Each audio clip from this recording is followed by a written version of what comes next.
Alon Brands is a master franchise, also known as a licensee, with 7-Eleven. And what that does is it gives us the opportunity and the right to operate our stores as 7-Eleven stores within a certain geographic area.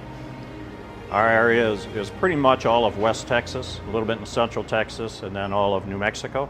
So that gives us the opportunity to partner with a lot of their programs, sell Big Gulps, Slurpees, all the items that are unique to 7-Eleven. The Honor Flight Network is a national organization that operates in a little over 140 cities.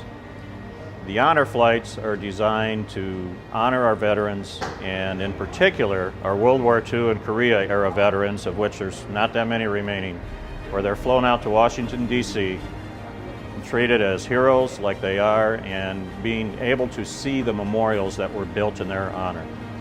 The veterans don't pay a dime for this.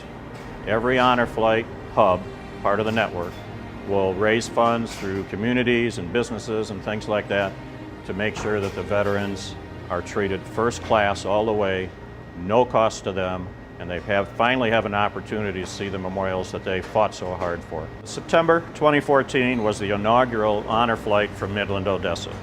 There had never been a flight out of there. My wife Marcy and I decided to get involved when we met a guy named Jack Barnes from Amarillo, who had previously flown 13 honor flights from various places in Texas.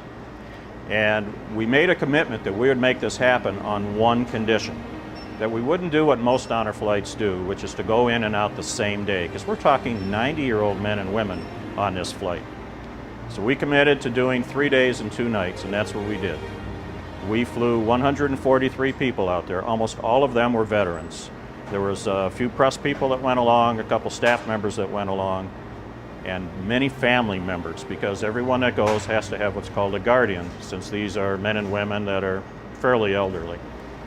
Usually what we would find is that a son or a daughter or a grandchild wanted to be that guardian, so you had a lot of family time going on the flights.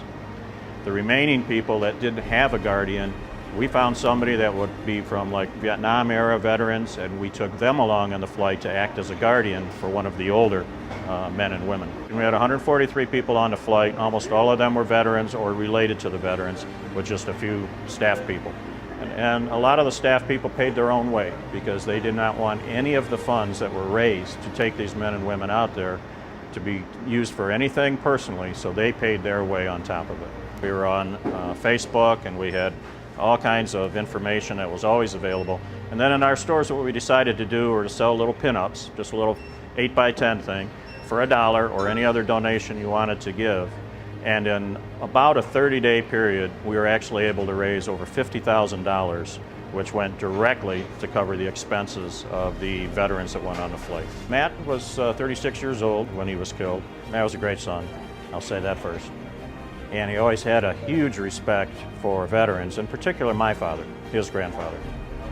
And I know that if he were here today, he would definitely be either the person, the military liaison that would be accompanying these veterans, or he'd be volunteering for the trip or trying to find ways to raise the funds to send them to Washington.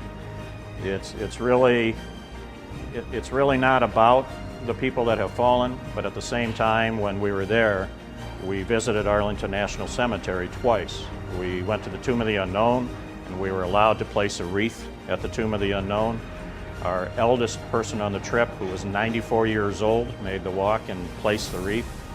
And then they went to Section 60, which is where our son is buried, along with many of the other recent ones since the War on Terror began. And to hear those elderly men and women burst out singing Amazing Grace while they were standing there was overwhelming. And the camaraderie between the generations within the military always exists, and it was just a special moment.